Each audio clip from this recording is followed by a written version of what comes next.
let's get a take from how Congressman saw this. And again, as a gift to you at home, we do something here at News Nation that people don't do, certainly not enough, which is Republican and Democrat come on together. And remember, you both represent the American people. Have a conversation. And every time you see people agree to this, remember, those guys are fair brokers. Republican member of Congress, Dr. Rich McCormick of Georgia, Congressman Jake Auchincloss of Massachusetts, Democrat, of course. It's good to have you both. Thank you for showing up for the audience tonight.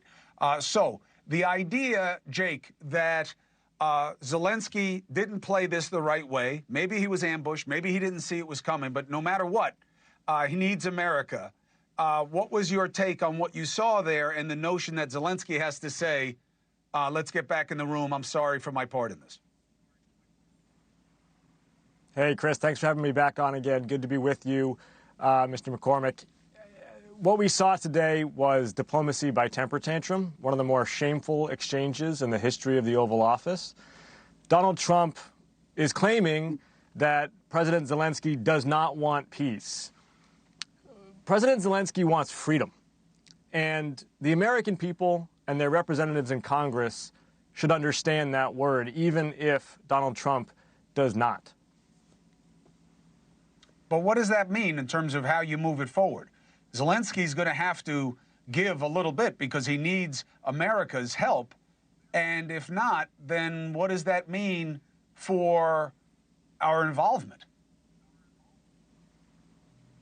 I think President Zelensky needs to continue to maintain that a Ukrainian victory is in the best interests of not just Ukrainians, but also the United States and Europe. And to be clear about what a Ukrainian victory means, that is accession to the European Union, not to NATO, but to the EU with security guarantees under the Lisbon Treaty. That means freedom of navigation in the Black Sea.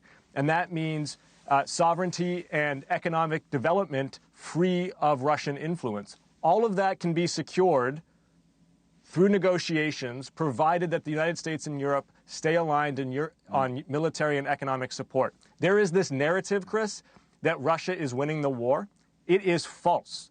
Russia is facing depletions in its manpower and its armored personnel carriers that are unsustainable. It's got double-digit inflation in the rear, and it has significant manpower shortages throughout its war economy. Russia cannot sustain this through the sanctions of the next 18 months. We have the leverage, but Donald Trump continues to undermine Western leverage in his reckless commentary that makes him look weak and feckless. And when he looks weak and feckless, Americans are less safe. Well, look, Putin had a good day. He's probably going to get a better deal out of this situation because of what happened today. So, Doc, Rich, style points aside, nobody can like what we saw at the Oval Office today. But in terms of moving forward, what do you think this means for the administration's commitment to backing Ukraine? Well, first of all, I want to disagree vehemently with what was just stated. You're not looking, there's nothing weak about what Trump did. You could say it was not diplomatic. You could say it wasn't helpful.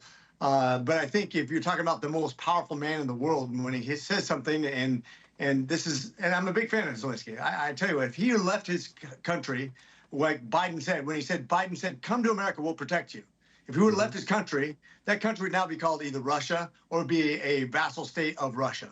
We know this already. True. His courage stand up against Russia is what caused Russia to have 1 million casualties, lose 50% of their armor, and really take egg to the face, basically, in this worldwide effort to conquer some places that they shouldn't even be involved in. But if you talk about a country that has 1/5 the population and 1/20 the GDP, they don't have a chance. They're going to get ground down by Russia unless Europe comes with substantial support, unless the United States comes with substantial support. People forget we have a $27 trillion economy. Europe has a $20 trillion economy. See, that's a $47 trillion versus $2 trillion that Russia has. We should be dominating this. But quite frankly, this is up to Zelensky to get it right at the end of this, basically make sure that he understands Trump's personalities, that he comes humble, that he understands what he's dealing with, and that he gets the deal done. We're very close. But this should have been done behind closed doors, in my opinion. This reminds me of a Thanksgiving dinner where somebody gets mad and the wrong things are said. It's unfortunate it happened in public. These are two people that want the same thing.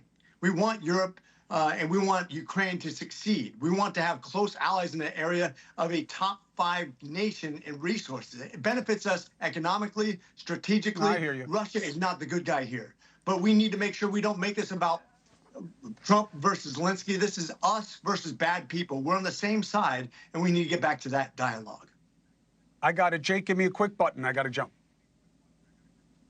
Sure doesn't seem like we're on the same side from that Oval Office interview. I find it ironic to hear an American congressman say that a country with a smaller GDP and a smaller military has to give up in front of a country seeking to squelch its independence. That's not what I said. The United States won. Don't put those words in my mouth. The United States won our independence against a country with a bigger military and a bigger economy. Thank goodness Donald Trump was not the head of the Continental Army. We'd all be swearing allegiance to the crown. This man's a draft dodger. This man has no conception of what it means to have courage in front of a military force.